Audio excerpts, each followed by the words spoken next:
Welcome to Bop DJ. My name's Jamie Hartley from Crossfader, and today we are checking out the brand new entry-level controller from Pioneer DJ. That's the DDJ SB3. It's an upgrade from the previous SB2 and it works with the Serato DJ Lite software. It's caused a bit of controversy in the industry the last few days since it's been released, as DJ Jazzy Jeff has actually developed some pad scratch modes. Now, we're going to take a closer look at this later on in the review, but first, let's take a much closer look at just what this controller has to offer. This entry-level DDJ SB3 controller is built for the Serato DJ Lite software. Now, I've tested it with rekordbox and with Virtual DJ, and they both recognize the controller. However, it's not pre-mapped, so you would have to map out all the buttons yourself. So I'd recommend, if you're going to buy this controller, to use the Serato DJ Lite software. It's just plug and play. There's a USB port that goes to your laptop. There's an RCA master out that you can plug into speakers. There's also a microphone input on the back with its own level, and a headphone port down here on the front, which is an 1/8 inch jack, just like your iPod headphones or something along those lines, just a tiny little one. Let's go over the basic features of this controller that's featured on most controllers, just so any new DJs looking to purchase it understand what the basic features do before we go on to some of these newer features like the FX Fade and Pad Scratch, and just have a look at really what this controller is capable of. First of all, it's got nice cue and play tactile buttons, a very welcome upgrade from the rubber pads that were on the DDJ SB2, the previous model. So this, very welcomed. The cue and play button allows you to basically set a point in the track to work from and go back to. The jog wheel is the same size as the DDJ SB2 and a very similar size to a lot of the other entry-level controllers around this price bracket. It allows you to nudge the track faster or slower. You can turn key lock on and off, so if you nudge the track faster, it locks the key of the track but still speeds it up. Turning key lock off, the pitch will go up at the same time. There's also vinyl mode, so when it's turned on, you can use this touch-sensitive platter on the top to stop the track, scroll it back, scroll it forward, and scratch beats. Turn vinyl mode off, and that will just nudge the track exactly the same as the outside of the jog wheel. By using shift, you can activate any of these things in the grey boxes, any of these words. So, for example, the jog wheel allows you to search by holding shift and then scrolling forwards, and it'll search even faster through the track. Let's stop the track there. Next up, we also have the tempo adjust. Now, I know a lot of people might think that these are very small, and yes, they are small, but they still work really well, and they're actually really responsive. So, a bit of a technical thing here. If you have a look on the screen, now I'm going to make the finest adjustment possible, and you'll notice just how small of an adjustment I can actually make to the percentage of the track. So, as you can see, you can actually nudge the track by 0.02%. That's a very fine adjustment, and it is, it's very sensitive. You've got to be very tight on the tempo adjust, but it's capable of doing that. So anyone that's thinking of manually beat matching and using this to learn to beat match by ear, which I'd highly recommend, it can be done.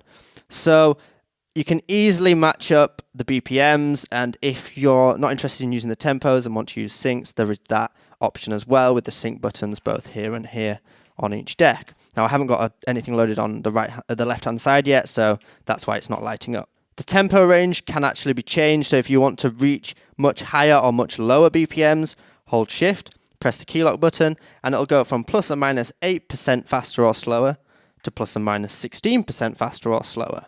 As you can tell, we can go 16% faster or slower. And again, plus or minus 50%. So it'll sound a bit ridiculous, but the track can be played at much higher or lower BPM values. Let's reset that. Next, moving to the mixer section. There's a browse pot to scroll up and down your library, and then load buttons to load tracks onto the left and right hand deck. Underneath, for each channel, we have 3-band EQ. As you can hear, this is a total kill EQ, so it totally kills each bandwidth, and it sounds quite nice.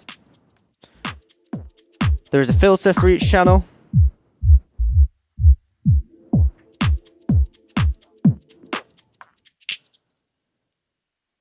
Just so you can hear how effective that is. It cuts off right on the high pass just up here, but obviously the low doesn't cut out. There is a headphone cue for both channels 1 and 2 and a master cue as well. There's a headphone level and a master level here, and then a channel fader as standard and a crossfader, just like on any other DJ controller. While we're talking about the crossfader, you can change the curve settings within the Serato DJ Lite setup screen. If we click this gear icon and go to the mixer options, you can change the curve here. So for example, if it's slow, it's more of a fade. If it's fast and you want to practice scratch techniques, you get a cut. Let's stop that track there. Let's now check out some of the performance features on this controller. There's the options to loop down here, which is much nicer the way this is laid out than the previous DDJ SB2. If the track's playing, we can choose what loop length we want. On the Serato DJ Lite software, you can choose 1 beat, 2 beats, 4 beats, or 8 beats. Using these half and 2 times buttons, select your beat length and then press auto loop above to loop the track. You can change the loop length while it's active and it will shorten from the end, keeping the start point the same. By using shift, you can also reloop by pressing the auto loop button again. It will jump back to that point and reloop. There is the manual loop options by holding shift and then pressing half and 2 times to do a manual in and out point. But I would definitely recommend using auto loop to start with. Up along the top we have the effects. Now to show the effects, it's just this tab here in the software, and we have up to 6 different effects to choose from. Quite basic effects in the Serato DJ Lite software, but that's great for just getting started. Let's just check out some of the effects. First of all, each of these buttons turns the effects on and off. This is a master level for all 3 effects. By holding shift, we can change the beat fraction using 2 and 3.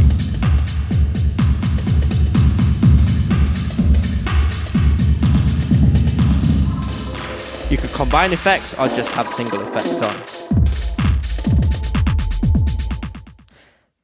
What's quite nice is they do work post fader. In the old Serato DJ intro and the old SB2, they didn't actually work post fader. So this is a really nice upgrade that I'm really glad to see they've introduced in this new software and new hardware. Something worth mentioning before we move on to the performance pads is that there is the option to have a 3rd and 4th deck, but I wouldn't really recommend it just because there are only 2 channels, and how it works is you have to basically go onto the separate deck and then bring the channel fader down, set the track off, get it on time and everything, then bring the fader back up. It's just by layering 2 tracks in one channel, you get very lost into which you're trying to control, but the options are there. I've now loaded 2 new tracks to check out these all-important performance pads. First of all, hot cue mode. Let's play the track. Hot cues are very popular on nearly every single piece of DJ equipment, and they just allow you to jump to different points saved within the track. You can set them on the fly and delete using shift. Underneath, these bottom 4 pads actually do something different. The first one jumps back to the start. The next one rewinds, fast forwards, and censor. The next pad effects mode is called FX Fade. These are intended for basic effects for when transitioning from one track to another. Let's have a listen to how they sound by themselves. The first 2 pads are just high pass filters that automatically filter the track away. The one underneath is the same but just lasts a bit longer. The next ones are low pass filters. Same lengths of time as the previous ones. Now obviously there's nothing stopping you from just using the filter on the channel here, but this is automated. Next up, these can be pretty cool. This is an echo out, so it loops the track by 1 beat and then fades it back out. The one underneath loops 4 beats, then chops it down to 2, then down to 1, and then just holds it there. So that's kind of like a build-up effect. And the last 2, make sure vinyl mode's turned on, and you have a backspin. Let's look at some of those in the mix. We could jump just before the drop, get ready to set our next track off. I'm just going to quickly bring it into the mix. Move to FX fade. Let's maybe try low pass filter.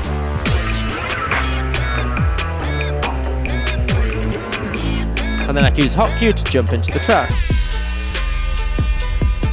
And that stays on, there's nothing left really there. I could fade the track out. Let's just do one more, back the other way. Jump back to this one. Set it off, move into the mix, and let's put FX fade. I'm gonna backspin and then hit my hot cue.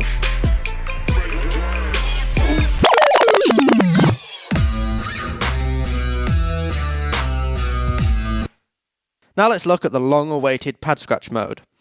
For this, I'm just going to load up a scratch sound so you can hear exactly what the scratch pads sound like on a very typical scratch sound. How it works is it will scratch the first hot cue that you've got set. So I've got hot cue set on this sound. By holding any of the pads, even when it's not playing, you can hear each scratch. So we've got baby scratches. Underneath, sharper version. And then it gets a bit more complex. And that's a bar in length that just keeps looping. A bit higher pitch.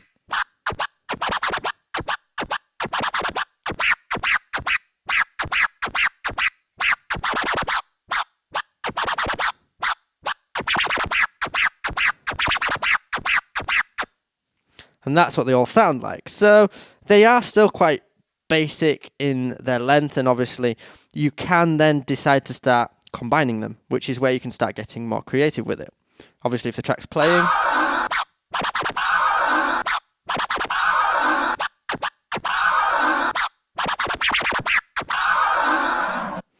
you can combine different pads and then release to create a drop. Now let's have a listen over the top of another beat. Please bear in mind that all of this works off the BPM of the track. So this scratch sound I've manually put in as 70 BPM, so it matches the opposite side. But you would have to make sure that the BPMs are matched, otherwise it wouldn't stay in time with the track that's currently playing. Let's have a listen, let's jump into the track.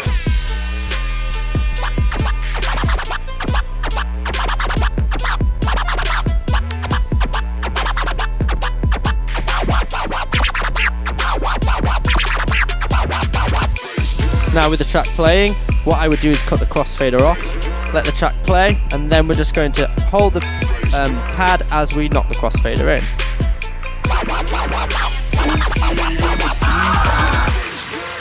So you've still got to use a bit of crossfader, otherwise we'd be holding the pad and then pressing play and then releasing. So I think it's worth starting to use a crossfader anyway, because you want to be learning these techniques manually. Okay, now let's have a listen to it using an actual beat. So for example, let's load that other OJ track back onto this side. And we'll just let that track drop. Set this one off, pad scratch, knock it into the middle.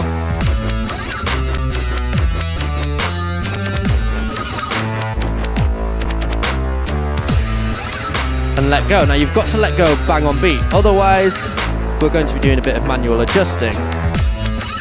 Press it again, it'll jump back.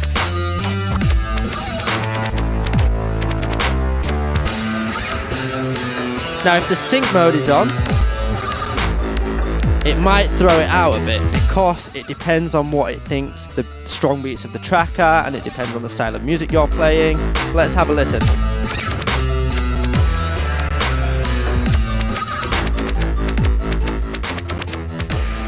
Not too bad on this track.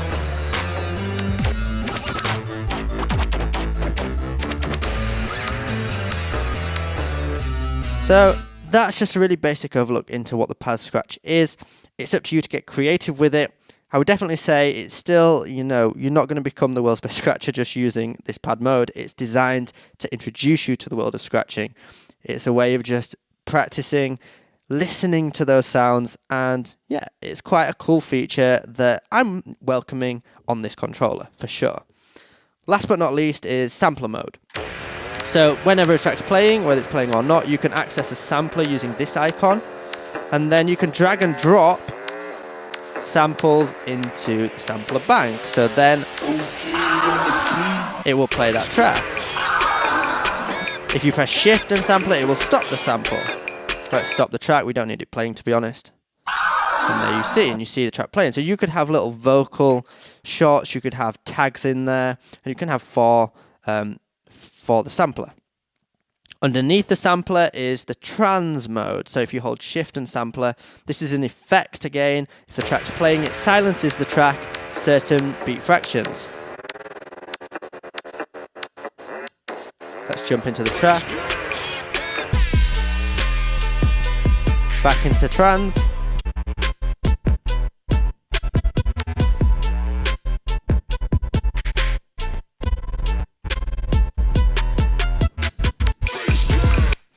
And you can hear there how that trans effect sounds.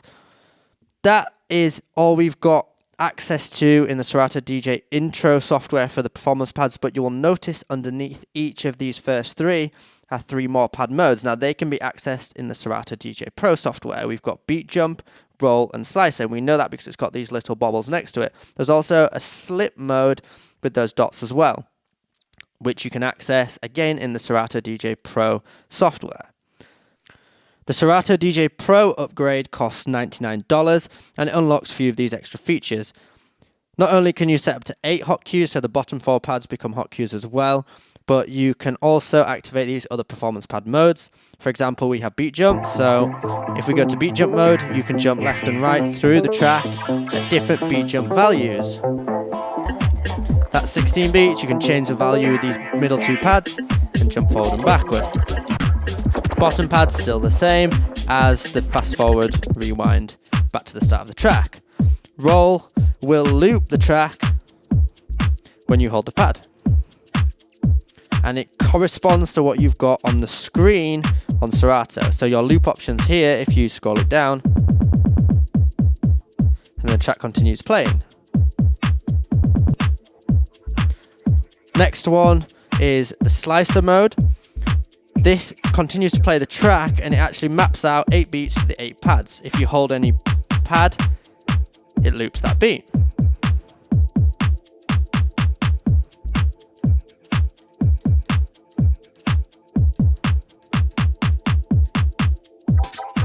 There are also access to loads more different effects in the effects, delay, combo filter, pan delay. They're all better quality sounding as well, so that's something to bear in mind, and you can unlock extra effects packs to play around with.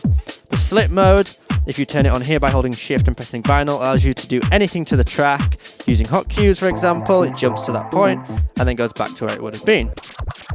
Use the jog wheel, backspin, let go, it goes back to that point. So you can do anything and it will continue to play from its current from the position it would have been at if you hadn't have done anything to the track. So there's another mode there, again shift and that again to turn it off. Those extra features are really nice, and obviously the Serato DJ Pro software is a great upgrade, but to start out, Serato DJ Lite, you're getting a lot within this controller. Okay, so who is this controller perfect for? Personally, I think this is a great place to start if you're a brand new DJ, especially if you're someone that's setting their sights on the turntablism side of the industry, on learning to scratch. Obviously the pad scratch mode helps you learn some of those basic scratches and can just aid you to perform them in the mix.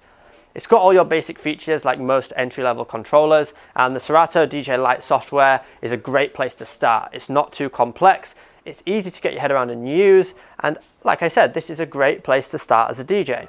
Coming in at just £229, I think you're getting a lot for your money. It's a great entry-level controller, and if you're interested in purchasing this or any of our other products, please make sure to just check out bopdj.com. Thanks for watching, and I'll see you in another review video very soon.